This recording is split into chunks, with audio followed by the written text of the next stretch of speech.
Daniel Hayes stood at the kitchen window, watching Laura's car pull into the driveway. 14 years of marriage had taught him her rhythms, the way she always checked her reflection in the rearview mirror before getting out, how she'd pause to straighten her blouse. But lately there'd been new patterns, the lingering in the car, thumbing through her phone, the quick spray of perfume before entering the house, and that goddamn cigarette smell. He'd first noticed it 3 months ago. A Tuesday afternoon when he'd come home early with a migraine. The acrid scent had hit him the moment he opened the door. Unmistakable, foreign, wrong. Neither of them had ever smoked. Laura's father had died of lung cancer. She'd always been militant about avoiding cigarettes. "Hey," Laura said, breezing past him toward the stairs. "I'm going to shower before dinner." "Laura." He kept his voice neutral. "Do you smell that?" She froze mid-step, her hand gripping the banister. "Smell? What?" she asked, tension creeping into her voice. "Cigarette smoke," he answered simply. The panic that flashed across her face lasted maybe half a second, but Daniel's engineer's mind cataloged it like a data point. "Oh, that," she replied quickly, forcing casualness into her tone. "Mrs. Henry was outside smoking when I got home. Wind must have blown it through the windows." Mrs. Henry lived 3 houses down and had quit smoking 5 years ago after her husband's heart attack. Daniel knew because he'd helped them install an air purifier system. But he nodded, filed the lie away, and said nothing. That night, lying beside Laura as she scrolled through her phone with the screen angled away from him, Daniel's mind worked through the evidence. The cigarette smell appeared twice a week now. Tuesdays and Fridays. Laura's book club had moved to Tuesday afternoons 3 months ago. Her Friday yoga classes had started around the same time. He'd built his life on predictability and trust. Met Laura at Jim's barbecue 15 years ago. Her laugh had carried across the yard, genuine and unguarded. Within a year, they were married. She'd quit her retail job to manage the house while he climbed the ladder at Midwest Manufacturing. They'd been trying for kids for 3 years before accepting it wouldn't happen. He thought they'd grieved that loss together, grown, stronger. Now watching her guard her phone like a teenager, Daniel felt the foundation shifting beneath him. The changes had been accumulating like rust on steel, invisible until suddenly the structure was compromised. New passwords on her devices, receipts from stores he didn't recognize, the way she'd started shaving her legs twice a week instead of once. Small betrayals that meant nothing individually, but together painted an obvious picture. Tuesday came again. Daniel sat in his office, staring at his computer screen while his coworkers discussed a valve failure. At 2 p.m., his phone buzzed with Laura's text, "Running errands, home by 5." He excused himself, drove home, and parked one street over. Through the gap in his backyard fence, he watched a beaten Honda Civic pull into his driveway. The driver, young, maybe mid-20s, cigarette dangling from his lips, walked to his front door like he belonged there. Laura let him in immediately. Daniel sat in his car for 20 minutes, his hands steady on the wheel, his mind already planning. He wouldn't confront them. Not yet. His engineering training demanded data, evidence, proof. Tomorrow he'd research private investigators, document everything, build an airtight case. He drove back to work, deleted his browser history, after researching the best PIs in Illinois, and began preparing for war. Marcus Reeves didn't look like a private investigator. No trench coat, no cigarettes, no world-weary cynicism. He looked like an accountant, wire-rimmed glasses, polo shirt, khakis. Which made sense, Daniel thought, since his job was essentially auditing marriages. They met at a diner in Rockford, 30 miles from Daniel's house. Marcus spread his tablet on the Formica table between coffee cups. "Infidelity cases are straightforward," Marcus said, his voice clinical. photography, timestamps, pattern documentation. Illinois is a no-fault divorce state, but evidence of adultery affects asset division and alimony. What you're buying is leverage. I want everything, Daniel replied without hesitation. Every meeting, every location, every detail, Marcus quoted. His rate, $2,000 for 2 weeks of surveillance. Daniel paid in cash. The first report came 3 days later. Tuesday, 1:47 p.m. Laura meets subject at Motel 6 off Route 47. Subject identified as Tyler Morrison, 24, unemployed. 2 misdemeanor convictions for possession. Daniel stared at the photographs. Laura entering room 23, Tyler's hand on her lower back. The familiar intimacy of it made his stomach turn, but he maintained his routine. Kissed Laura goodbye each morning, asked about her day each evening, listened to her elaborate lies about traffic and long lines at Target. His performance was flawless while Marcus's camera captured the truth. Friday's report included audio. Marcus had managed to record a phone conversation, Laura's voice breathy and giggly. "He won't be home until 6. We have hours."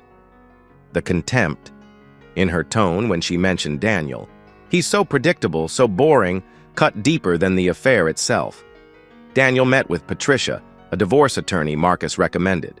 Her office overlooked the river, all glass and sharp angles. With this evidence, she gets nothing, Patricia said confidently, reviewing Marcus's files. But you need to protect your assets now. Move half the savings to a separate account, legally yours to do. Document all marital property. Change your beneficiaries. Daniel did it all within 48 hours. Laura never checked their accounts anyway. She just used the credit cards he paid off monthly. The second week brought darker revelations. Marcus recorded Laura outside the motel. "I'm not leaving him yet. Why would I?" she said with calculating coldness. "He pays for everything. Tyler doesn't have a job. Once I figure out how to get the most in a divorce, then I'll file." Tyler's voice nervous. "What if he finds out?" "He won't," she answered dismissively. "Daniel's sweet, but he's not exactly observant. Besides, even if he did, what's he going to do? He's never raised his voice in 14 years. Marcus's final report was comprehensive. 23 documented meetings over the 2-week surveillance, period. But evidence suggested the affair had been ongoing for approximately 3 months. 12 hotel visits during that time. Hundreds of text messages Marcus had somehow obtained. Financial records showing Laura had opened a separate account, squirreling away cash withdrawals from their joint account. "She's planning her exit," Marcus observed during their final meeting. "But she's greedy, wants to milk you for a few more months." Daniel studied the surveillance photos. Tyler always smoked while waiting for Laura. American Spirits, the source of that smell that started everything. In one photo, they were kissing in Daniel's driveway, Tyler's cigarette still burning between his fingers. "There's something else," Marcus said carefully, sliding a USB drive across the table. "Last Tuesday, she brought him to your house, your bedroom, specifically." Daniel pocketed the drive without looking at it. He didn't need to see that. The violation was complete enough. That evening, Laura hummed while making dinner. Some pop, songs she'd never listened to before Tyler. She'd grown careless, confident in her deception. Her phone sat unlocked on the counter. She'd stopped bothering with excuses for the cigarette smell. "You seem happy," Daniel observed casually. "Just a good day," she replied without even looking at him. "Book club was fun." He smiled, genuinely, this time, because Marcus had confirmed Tuesday's pattern. In 3 days, Laura would bring Tyler to their house again, and Daniel would be ready. Daniel's supervisor barely looked up when he mentioned the dizzy spell. "Take the afternoon, Hayes. You've got plenty of sick time." The drive home took 17 minutes. Daniel had timed it repeatedly over the past week. He'd leave at 1:30, arrive by 1:47, right when Marcus said they usually arrived. The Honda Civic was already in his driveway, parked at an angle like Tyler was planning a quick escape. 3 cigarette butts littered his front steps. American spirits. Daniel photographed them before entering his own home. The living room curtains were drawn, something Laura never did during the day. He could hear them before he saw them. Tyler's laugh mixing with Laura's voice. She sounded younger, lighter, like the woman he'd married 15 years ago. Daniel stepped into the doorway. Tyler saw him first, his cigarette freezing halfway to his lips. Laura was curled against him on Daniel's leather couch, the one they'd bought together for their 10th anniversary. Her hand was on Tyler's chest, her wedding ring catching the light. "Daniel," Laura said, her voice cracking, but only for a moment. Then something shifted in her expression, panic to calculation to something like relief. Tyler scrambled up, cigarette falling onto Daniel's carpet. Oh shit, man, I didn't, she said you were," he stammered. "Sit down, Tyler," Laura commanded, her voice steady now, controlled. She lit another cigarette with deliberate slowness. "Daniel, since you're here, we might as well talk." She introduced Tyler like they were at a cocktail party. 24, aspiring musician, they'd met at a coffee shop. 3 months ago, she volunteered this information with a casualness that felt rehearsed. "I've been unhappy," Laura continued, smoke curling between them. "You're a good man, Daniel, but you're boring. Every day is exactly the same. Work, dinner, TV, bed. I'm 39 years old and I feel like I'm already dead." Daniel said nothing, his silence seeming to embolden her. "Tyler makes me feel alive," she declared boldly. "The intimacy is incredible, something we haven't had in years." She paused, gauging his reaction. "I wasn't planning to tell you yet, but since you know, here's what's going to happen." She laid out her terms with the confidence of someone who'd rehearsed this speech. Tyler would continue coming over, twice a week, just like before. Daniel could either accept it or face the consequences. She'd claim emotional abuse, sexual inadequacy, years of neglect.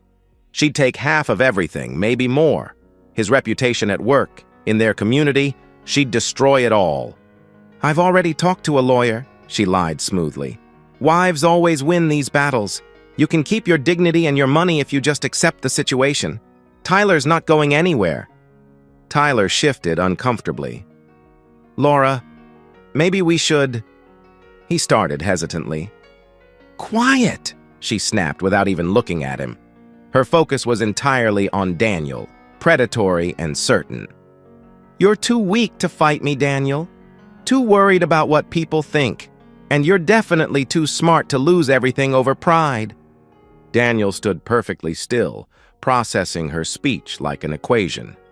Every threat, every assumption about his character, every miscalculation of her position, it all confirmed what Marcus had documented. Laura had mistaken kindness for weakness, consistency for stupidity. "I need to think about your proposal," Daniel said finally, his voice perfectly level. Laura's smirk widened. "Take all the time you need," she replied smugly. "We'll be here." Daniel walked to the bedroom, his footsteps measured and calm. Behind him, he heard Tyler whisper urgently, "He's taking this way too well. Something's wrong." "He's in shock," Laura replied, but uncertainty colored her voice for the first time. In the bedroom, Daniel retrieved the manila folder from his dresser drawer, the one he'd prepared 3 days ago, knowing this moment would come. The weight of it felt satisfying in his hands. 2 weeks of Marcus's surveillance evidence, Patricia's business card clipped to the front. He paused at the mirror. The man looking back wasn't the boring husband Laura thought she'd married. This was someone who'd spent 2 weeks planning her complete destruction, someone who'd already won the war she didn't know they were fighting. Daniel smiled, the same smile he'd worn when he solved particularly complex problems at work. Then, he walked back to the living room, ready to show Laura exactly how badly she'd miscalculated everything. Daniel returned to the living room with the manila folder, his entire demeanor transformed. The shocked husband was gone, replaced by someone Laura had never met, calculating, prepared, dangerous. "I have a confession," Daniel announced, setting the folder on the coffee table. "I've known about your affair for 2 weeks." Laura's cigarette trembled slightly. "That's impossible," she protested. "You just found—" "3 months ago, you panicked when I mentioned smelling cigarette smoke," Daniel interrupted, his voice carrying the same tone he used when explaining engineering failures to junior staff. "Your lie about Mrs. Henry was particularly stupid. She quit smoking 5 years ago. I helped install her air purifier. That panic told me everything."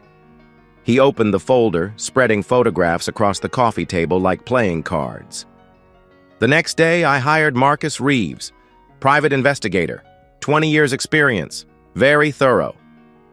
The first photo showed Laura entering the Motel 6. The second, her kissing Tyler in the parking lot. The third, fourth, fifth, a comprehensive timeline of betrayal, each image time-stamped and dated. Tyler's face went white. "You've been watching us?" he asked in horror. "For exactly 2 weeks," Daniel confirmed matter-of-factly. "Every meeting during that time documented. 23 encounters total. But Marcus found evidence the affair started 3 months ago. 12 hotel visits. Your criminal record, Tyler. 2 possessions, currently on probation. Your probation officer will be very interested in these photos of you smoking marijuana in your car." Laura grabbed the photos, her hands shaking now. Each image was perfectly clear, undeniable. Marcus had even captured them through the motel window, not explicit, but clear enough for court. "The audio recordings are particularly damning," Daniel continued, pulling out transcripts. "You discussing how you're using me for money, planning to milk me for a few more months, calling me boring and predictable while spending the money I earn." He quoted her words back verbatim. "He's sweet, but not exactly observant. What's he going to do? He's never raised his voice in 14 years. Well, my personal favorite, once I figure out how to get the most in a divorce, then I'll file." Laura's confident facade crumbled entirely. "You can't. Those recordings are illegal," she stammered desperately. "Illinois is a 2-party consent state for recordings," Daniel agreed calmly. "Unless they're in public spaces, motel parking lots, coffee shops, your conversations on our front porch, all perfectly legal. Patricia made sure of that." At the mention of an attorney, Laura went pale. Daniel produced more documents, bank statements, asset lists, Patricia's business card. "I've already moved our savings," Daniel stated coldly. "Legally, I'm allowed to protect marital assets when adultery is documented. The house is in my name only. You never wanted the responsibility, remember? Your car, also my name. Your credit cards, canceled as of this morning." Tyler stood abruptly. "I need to go," he said, panic rising. "Sit down," Daniel commanded, his voice carrying an authority neither of them had heard before. "You're on my property, in my house, my wife. You'll leave when I say you can leave." The profanity, so unlike Daniel, made them both flinch. Daniel produced the final documents. Divorce papers, already filed. Adultery clearly documented. Your threats about claiming abuse? They're recorded too. Extortion, actually. Patricia says that could be criminal charges if you pursue false allegations. Laura's breathing became ragged. "Daniel, please," she begged, her composure completely gone. "We can work this out. I'll end it with Tyler. We can go to counseling." "Counseling?" Daniel laughed, sharp and bitter. "You brought him to our bed, Laura." "Our bed. Marcus has video of you entering our house with him last Tuesday. You violated everything while I was at work earning the money you were stealing." He turned to Tyler with ice-cold fury. "You have 5 minutes to leave. If you contact my wife again, these photos go to your probation officer. If you come near my property, they go to the police. Clear?" Tyler didn't need to be told twice. He grabbed his jacket and practically ran for the door, not even looking back at Laura. "Tyler!" Laura called after him desperately. but the door was already slamming. Alone now, Laura's desperation peaked. "You can't just throw me out," she snarled, her mask finally completely off. "I have rights." "You have until 6 p.m. to pack what you can carry," Daniel replied with finality. "Anything you leave becomes property disposal. Your sister lives 40 minutes away. I suggest you call her." "This isn't over," Laura threatened, venom in her voice. "I'll fight you." "With what money? What lawyer? What evidence?" Daniel asked, gathering the photos back into the folder. "You calculated every angle except the one that mattered.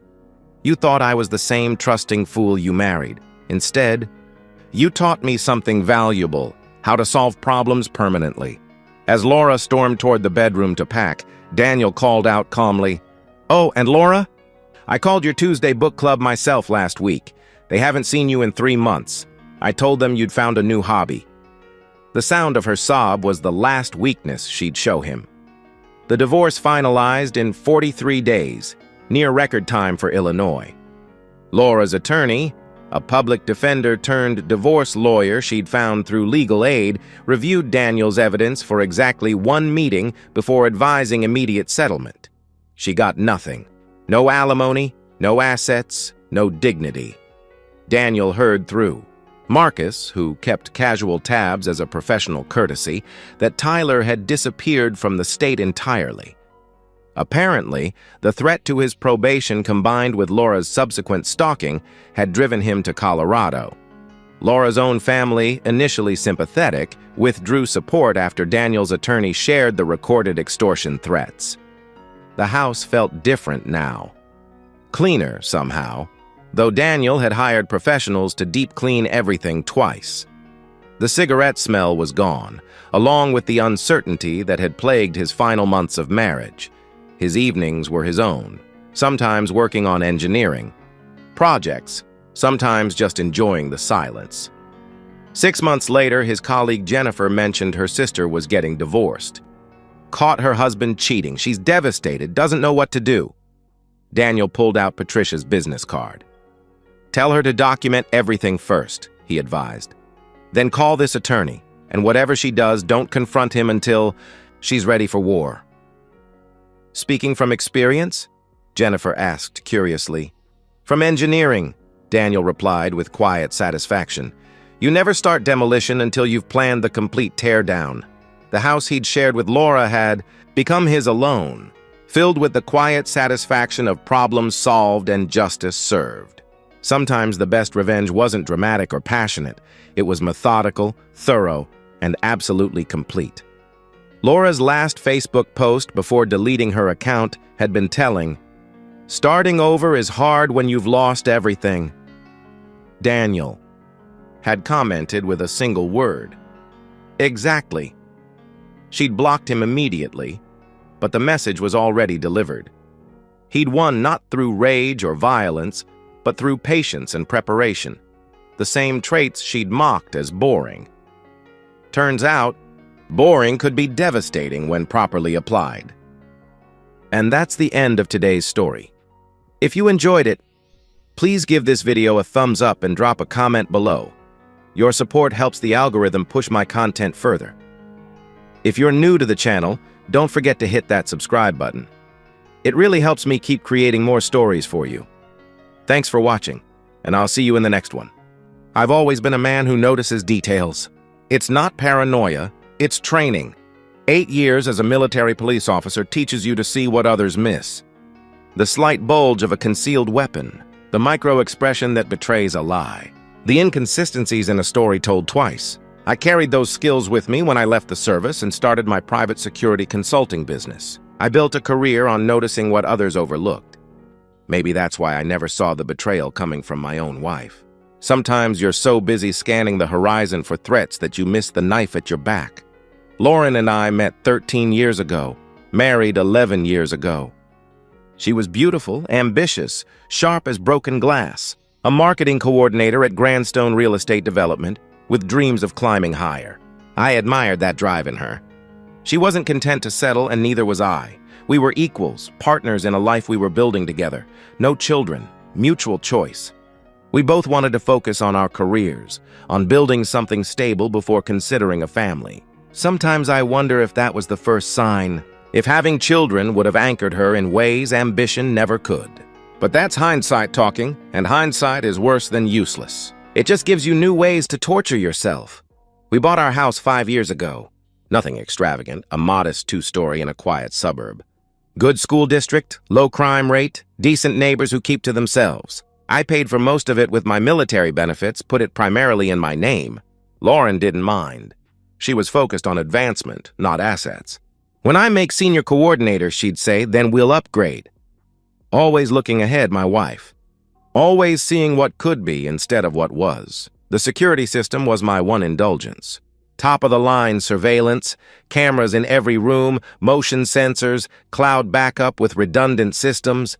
In our one-party consent state, it's perfectly legal. Lauren used to tease me about it.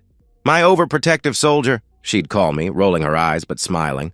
She understood why I needed control over my environment.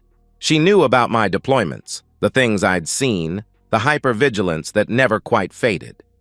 She accepted it as part of the package. Part of me, or so I thought. 2 weeks before it happened, Lauren seemed distracted at dinner. She pushed her food around her plate, mentioned offhand that her new boss had big plans for the department. Richard Castellano, she said, looking up from her wine glass. He's restructuring everything. Says I might finally get that senior coordinator position. That's great, I told her, genuinely happy. You've earned it. She smiled, but it didn't reach her eyes. I should have noticed that, should have seen the subtle shift in her body language, the way she couldn't quite hold my gaze. All the signs were there. Little red flags I would have spotted immediately in anyone else. But this was Lauren, my wife, the one person I trusted completely. That Thursday evening, I was in my home office reviewing security footage for a client. Routine work, nothing urgent. Lauren had texted earlier saying she'd be home late. Another meeting with Castellano. I typed back, no problem. Love you, she didn't respond. I didn't think anything of it. Not yet. The sound of the front door unlocking pulled me from my work. I glanced at my watch, 8:17 p.m., earlier than I expected. I closed my laptop, thinking Lauren was home, thinking I'd make her some tea, ask about her day. I thought it was Lauren coming home early. I was wrong. Dead wrong. He walked into my living room like he owned the place. Tall, mid-50s, Italian suit that probably cost more than my monthly mortgage payment. Manicured nails, expensive watch, that unmistakable aura of entitlement that comes with power and money. He didn't knock. Didn't call out. Just walked in, sat on my couch, and crossed his legs like he'd been invited. My training kicked in immediately. My hand moved beneath the desk to the mounted Glock 19. A precaution, nothing more. I kept my voice level, controlled. Can I help you? Victor Hayes, he stated, not a question. He knew exactly who I was. I'm Richard Castellano, Lauren's boss. The name registered immediately. The man who'd been keeping her late at the office. The man with big plans for her future. He was sitting in my living room uninvited, and alarm bells were screaming in my head. How did you get in my house? I asked, my voice remaining calm, but my finger resting near the trigger guard now. Not on it, I'm not reckless, but close. Castellano's smile was thin, predatory. Your wife gave me a key, he replied smoothly. 5 words. 5 simple words that shattered the foundation of my marriage. Lauren had given this stranger, this man I'd never met, access to our home without telling me. The violation was so profound I couldn't immediately process it. Castellano didn't wait for me to catch up. He launched straight into what he called a man-to-man conversation. His voice was casual, matter-of-fact, as if what he was proposing wasn't monstrous. Here's the situation, Victor. I want to try your wife tonight, in your bed, and you're going to be reasonable about it, he explained, as if discussing a business deal. I stared at him, certain I'd misheard. This couldn't be happening. This wasn't real. But it was. Castellano sat in my living room, explaining the arrangement as if it were a business transaction. Lauren would get the promotion, the career advancement, the life she deserved. I just needed to step aside. Be cooperative. Lauren has already accepted the arrangement, he continued, examining his manicured fingernails. She understands how this works, how success happens. She's being smart about it. Get out of my house, I ordered, my voice ice now. MP voice, the one I used during interrogations. Castellano actually laughed, and made his threats. Connections with judges, politicians in his pocket, evidence that could be manufactured.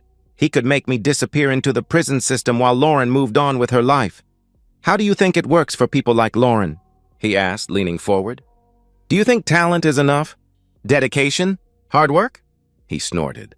Those are just the entry fee. The real currency is compliance, adaptation, being willing to make arrangements.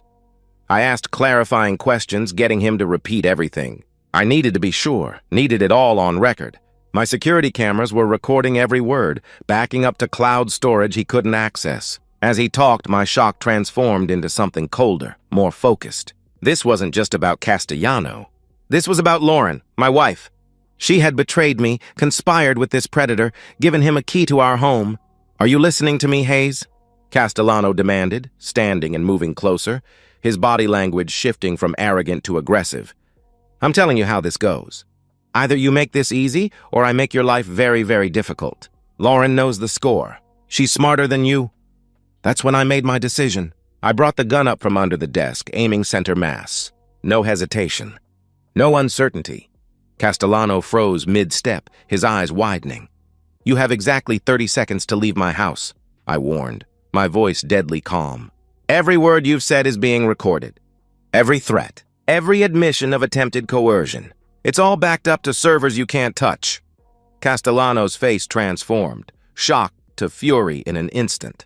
He realized he'd been trapped, cornered by his own arrogance. You son of a bitch! He snarled. He lunged forward, throwing a sloppy kick aimed at my head. Old instincts took over. I shifted back, absorbing the momentum. 3 shots, center mass. Textbook defensive shooting. Castellano collapsed, blood spreading across the expensive suit, staining my living room carpet. His eyes were wide with disbelief, then vacant. I set the gun down carefully on the desk, picked up my phone, and made 3 calls in sequence. First, 911. I need to report a shooting. Home invasion. The intruder is down. I'm the homeowner, I stated calmly. Second, my lawyer. Mark, it's Victor Hayes. There's been an incident at my home. I need you here immediately, I explained. The third call I almost made was to Lauren. I had the phone in my hand, her contact pulled up. But something stopped me. A cold certainty that this wasn't a misunderstanding, that Lauren was complicit, that the woman I married had conspired to have another man threaten me in my own home. I put the phone down and waited for the police. For Lauren, for whatever came next. The hardest call I made wasn't to 911 or my lawyer. It was waiting for Lauren to walk through that door and see what her ambition had cost. I sat at my dining room table, an island of stillness in a storm of activity. Police officers photographed the body. Crime scene techs collected evidence. My lawyer, Mark Donovan, stood behind me. A reassuring presence as Detective James Morris reviewed the security footage on my phone. I knew Morris from my MP days. We'd worked adjacent cases, respected each other's methods. He'd arrived 20 minutes after the first officers, taking over the scene with quiet authority. When the video ended, Morris whistled low. Open and shut self-defense, Vic. You articulated the threat, gave commands, only fired when attacked, he observed, glancing at the bloodstain on my carpet. Clean shooting. Textbook. My training had saved me. The body cam footage from the first officers showed me calm, weapon secured, hands visible, cooperating fully. I'd done everything right. The system was working as it should. I was the victim here, the innocent party. Then headlights swept across the living room windows. Car doors slammed. Lauren was home. I watched through the front window as she parked in the driveway, noticed the police cars, frowned in confusion. She walked quickly to the front door, entered her own crime scene, and froze. Her eyes registered everything in sequence, the body bag being zipped, the blood being cleaned, the detectives, the techs, her husband sitting calmly at the table. She went white. Victor? What? Oh my God, is that? She stammered. Richard Castellano, I stated evenly. Your boss. The man you gave a key to. I watched her face as understanding dawned.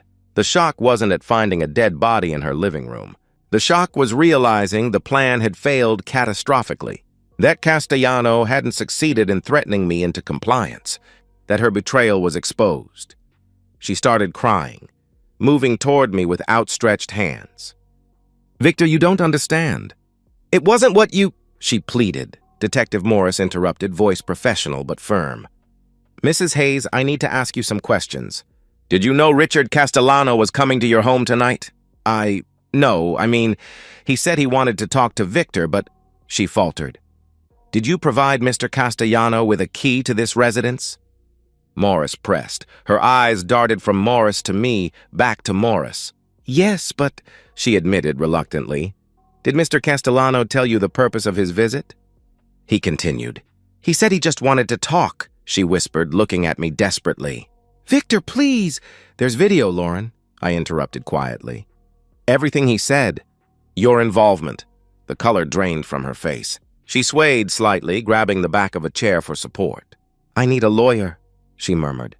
The next few hours blurred together. Lauren was questioned separately. Her phone was seized, revealing text messages with Castellano that confirmed the arrangement. My lawyer explained the situation in blunt terms. I was clear, but Lauren was in serious legal trouble. Accessory to attempted sexual coercion, conspiracy to commit blackmail, possibly more charges depending on what investigators found. I watched my wife being read her rights in our living room. She kept looking at me, eyes pleading for understanding, for mercy, for some connection. I felt nothing. No anger anymore. No betrayal. Just cold clarity. She'd made her choice. She chose ambition over me, over our marriage, over basic human decency. The woman I married wouldn't have done this. This stranger wearing Lauren's face did. The police finally cleared out around 3 a.m. The body was gone. The evidence collected. Statements taken. Preliminary reports filed. I sat alone in my living room, now a crime scene. I could still smell the blood, the gun smoke. My ears were still ringing from the shots, but my hands were steady. My breathing was calm. I had survived. That's what mattered. I thought the worst was over. I was wrong.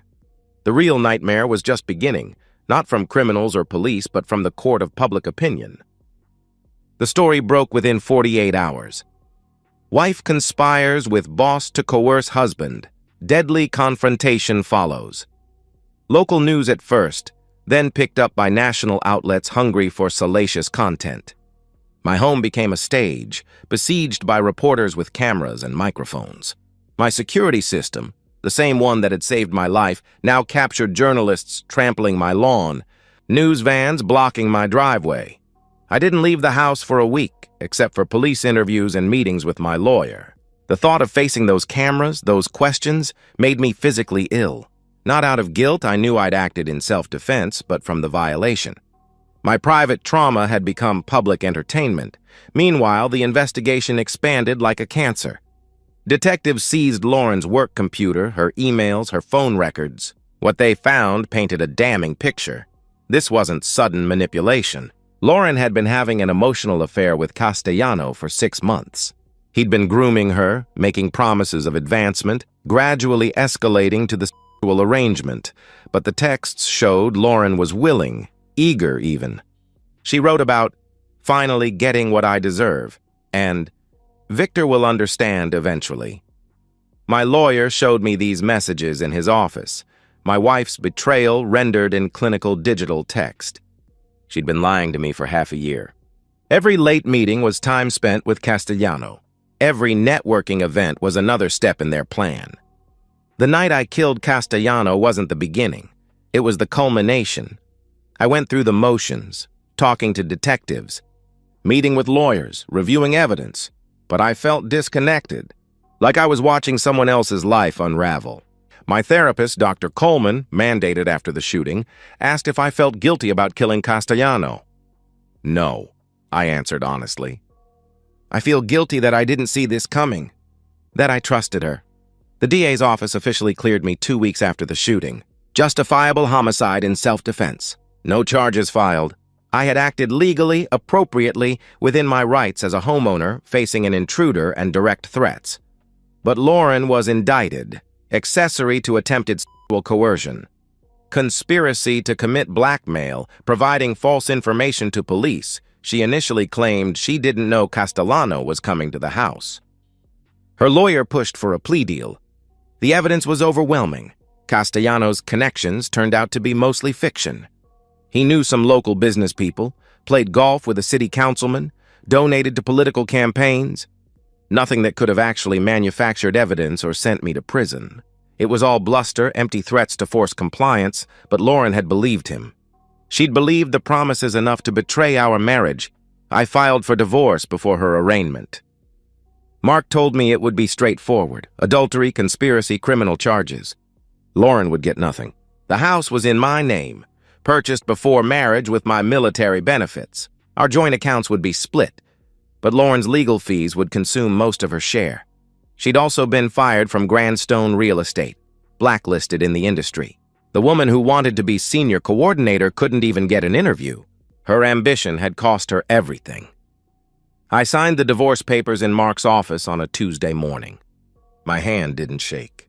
My signature was clear and steady. 11 years of marriage ended in a pen stroke. I was done. She asked to see me one last time before her plea hearing. Against my lawyer's advice, I agreed. I needed to understand, needed to know if the woman I married was ever real. The courthouse conference room was sterile and cold. 2 lawyers present, recording devices running, a bailiff by the door. No chances taken. No private moments allowed. Lauren sat across from me, hands folded on the table. She looked different, thinner, older, broken. Dark circles under her eyes, hair pulled back in a severe ponytail, no makeup or jewelry. The Lauren I knew spent an hour each morning on her appearance. This version had surrendered that vanity. She'd accepted the plea deal: 2 years probation, 500 hours community service, mandatory counseling. No prison time, but a permanent criminal record. She'd be a convicted felon. The job she'd sacrificed everything for was now permanently beyond her reach. "Thank you for seeing me," she whispered, voice barely above a whisper. I said nothing. Waited. "I know you won't believe this, but he manipulated me," she began, eyes fixed on the table. "Castellano made me think this arrangement was normal in our industry. That powerful men always get what they want. That it was just how things worked. Did you give him a key to our home?" I asked pointedly. She flinched. "Yes," she admitted. "Did you know he was coming to threaten me?" I pressed. "He said he just wanted to talk," she protested weakly. "Talk about what, Lauren?" I interrupted, my voice remaining steady but ice cold. "What did you think he was going to say when he came to our home uninvited?" She had no answer. Her eyes filled with tears, but I felt nothing. No satisfaction in her distress, no anger at her excuses. Just empty, clinical observation. "You're still blaming him," I observed. "Still framing yourself as a victim of manipulation rather than an active conspirator. It wasn't supposed to happen like that." She burst out. "He wasn't supposed to threaten you. He just said he'd talk to you, explain the situation, make you understand." "Understand what? That my wife was trading intimacy for a promotion?" I asked coldly. She flinched as if I'd slapped her. "You don't understand." "I wanted more, Victor. I was tired of being just a coordinator while my college friends became VPs and directors. I wanted the corner office, the big salary, the respect. Castellano offered me everything. If I'd just be smart about it," she explained desperately. "And betraying your husband was being smart about it?" I challenged. "I convinced myself it wasn't really betrayal," she whispered, eyes down. "I told myself it was just business, just how the world works, that you'd understand eventually." The final question rose in me, the one that had haunted me for weeks. "Did you ever love me?" Her hesitation answered everything. She inhaled, exhaled, looked up finally. "I did once," she admitted. "But I changed. I wanted things you couldn't give me: wealth, status, power." I looked at our modest home and comfortable life and felt trapped. Castellano offered an escape. I stood to leave.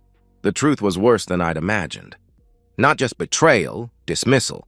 11 years together, and she'd outgrown me like an old coat. Lauren grabbed my arm, desperate now. "Victor, please. Try to understand. I made a terrible mistake." "I'll do anything," she begged. I pulled away. "I do understand, Lauren," I replied coldly. "That's the problem. I understand exactly who you are now, and I understand that I married a stranger. I walked out without looking back. The divorce was finalized 3 days later. I kept the house, most assets, my dignity. Lauren left with her legal fees, her criminal record, and the ruins of her reputation. The judge's gavel came down, and just like that, 11 years of marriage ended. I walked out of that courtroom a free man. It would take longer to feel like one. 2 years have passed since I shot Richard Castellano in my living room. 2 years since I discovered my wife's betrayal. 2 years of rebuilding a life I thought was stable. My security consulting business is busier than ever. The case made me something of a legend in certain circles, the consultant who saw danger coming and prepared for it. I've tripled my client list, upgraded my home security system, though it's more symbolic than necessary. The original system saved my life. I don't date much. The few times I've tried, I've found myself watching for signs of deception, testing motivations, looking for hidden agendas. My therapist says it's normal, that trust takes time to rebuild. I'm not sure it ever will. The betrayal cut deeper than the physical danger. Lauren's willingness to sacrifice me for career advancement showed me how little our marriage actually meant. Through mutual acquaintances, I hear about Lauren occasionally. She moved to Nevada, working retail under her mother's maiden name. The criminal record makes professional work nearly impossible. The news coverage made her name toxic in our industry. She's trying to escape her past, build something new from nothing. I don't feel satisfaction hearing this. Just a dull, distant ache for the person she used to be or the person I thought she was. Sometimes I wonder if she ever thinks about me, about what she threw away. I wonder if the corner office she coveted seems worth it now, standing behind a register in a desert town where nobody knows her name. Castellano's family sued me in civil court. Wrongful death. The case was dismissed within minutes when my lawyer presented the security footage.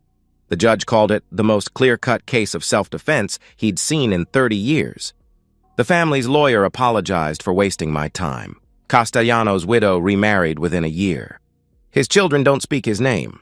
He left no legacy except as a cautionary tale of what happens when power corrupts absolutely. My life now is quiet, structured, solitary.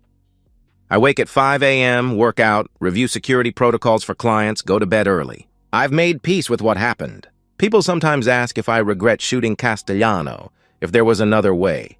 My answer never changes. He broke into my home. He threatened to destroy my life. He attacked me. I defended myself. The law agreed. And I sleep just fine at night. The moral complexity isn't lost on me. I took a human life. But it was a life bent on destruction, on coercion, on abuse of power. Castellano would have ruined others if he'd lived. Lauren would have continued believing that betrayal was just how the world works. The tragedy forced a reckoning that needed to happen. I don't hate Lauren anymore. Hate requires energy, investment, caring. I feel nothing when I think of her now. She's a stranger who briefly wore the face of someone I loved. The real Lauren, the woman I married, probably never existed. She was a construct, a performance, a mask worn until ambition made it inconvenient. I've learned that some predators wear expensive suits and make promises of advancement. And some betrayals come from the person sleeping beside you, the one you trusted most. My security system saved my life, but it was my training, my instinct, my refusal to be a victim that let me survive. The bloodstains are gone from my living room, professionally cleaned. New carpet, new furniture. But I still see it sometimes, the moment when everything changed. I'm not the same man I was 2 years ago. That man trusted too easily, loved too blindly, believed that marriage meant something permanent. This man knows better. This man survives. I defended myself. The law agreed. And some nights, when I'm alone in this house that's become both fortress and prison, I wonder if I saved my life only to lose it anyway. But then morning comes, the sun rises, and I'm still here, still standing, still free. That has to be enough. And that's the end of today's story. If you enjoyed it, please give this video a thumbs up and drop a comment below. Your support helps the algorithm push my content further. If you're new to the channel, don't forget to hit that subscribe button. It really helps me keep creating more stories for you. Thanks for watching, and I'll see you in the next one.